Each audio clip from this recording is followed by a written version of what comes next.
என்ன பண்ணிடுவேன்? நீ என்ன பண்ணிடுவேன்? நீ என்ன பண்ணிடுவேன்னு சொல்லு. என்ன பண்ணிடுவேன்? தண்டனை பட்டு என்ன பண்ண சொல்லு. யாரு? அவர்கிட்ட சொல்ல சொல்லு. ஆரம்பிச்சது நீ. செல்போனை திருடிட்டு போய் இதை போட்டு ஆடியோ போட்டு திமுக ஐடி விங்க கொடுத்து அங்க இருக்கிற சில அல்லக்கைகள் கொடுத்து பேச வச்சது நீ. ஆனா தொடர்ந்து வந்து நாம் தமிழ் கட்சி வருண்குமார் அவர்களுக்கு வந்து மோதல் போயிட்டு நீங்க வந்து டிஜிபி அலுவலகத்துக்கு போய் கம்ப்ளைண்ட் கொடுத்துருக்கீங்க. இப்ப அவருக்கு வந்து ப்ரொமோஷன் கொடுத்துருக்காங்க. நீங்க வந்து கோர்ட்டுக்கு போவீங்களா? அதை ரசிக்கிறேன். நீ கொடு.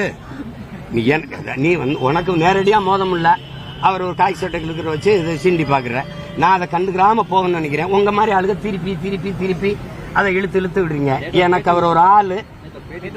அதான் சொல்றாரு. நீங்க இதை கேட்டுக்க வேண்டியதில்லை. எனக்கு பதில் என் தங்கச்சி எல்லாம் பேசியிருக்கணும். இதெல்லாம் நீங்க பேச வைக்கிறீங்க இல்லையே. நான் என்ன வேலை செய்யறேன், அவர் என்ன வேலை செய்யறேன்? நான் அவருக்கும் அவர் பிள்ளை வீட்டிலுக்கும் சேர்த்து போறேன்.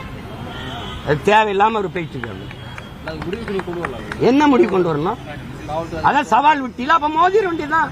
நீ யார்? நீ என்னை போய் நீ அந்த ஒரு போலீஸ்காரன், நீ அங்க போய் போலீஸ் வேலையை தான் பார்க்கணும். இவ்வளவு பெரிய வேலை செய்யற ஒரு சாதாரண இதுல இருந்து நின்று இந்த மொழிக்கும் இனத்துக்கும் மக்களுக்கு மனுக்குமா போராடி 136 வழக்க வாங்கி நின்று ஒருத்தன் கடை வச்சுட்டு 14 வருஷமா முடங்கி இருக்கு. ஒன்னும் செய்ய முடியாது.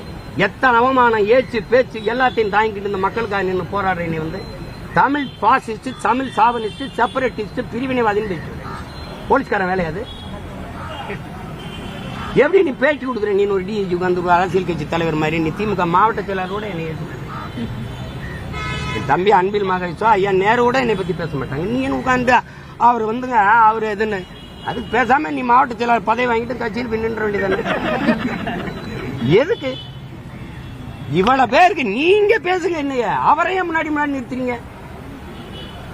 நாங்க 2 பேரும் ஒரே ஊருக்காரன். அவரு காவலர்கள் சீன்றது. எங்க வழக்கு போடு அவர் அங்கதான் தூக்கி கொண்டு வச்சு விசாரிப்பாரு, சிறையில் போடுவார்.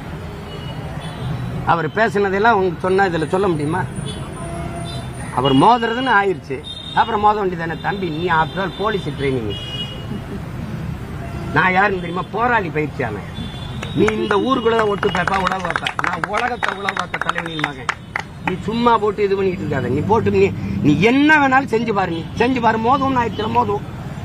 இதே அதிகாரம் அந்த திமுக இருக்கிறவர் தான். இவங்களை நம்பிட்டு நீ ஆடிட்டு இருக்க. 26க்கு அப்புறம் இவங்க என்ன பாடுபடுறாங்கன்னு பாரு. இந்த திராவிட திட்டு பண்ணி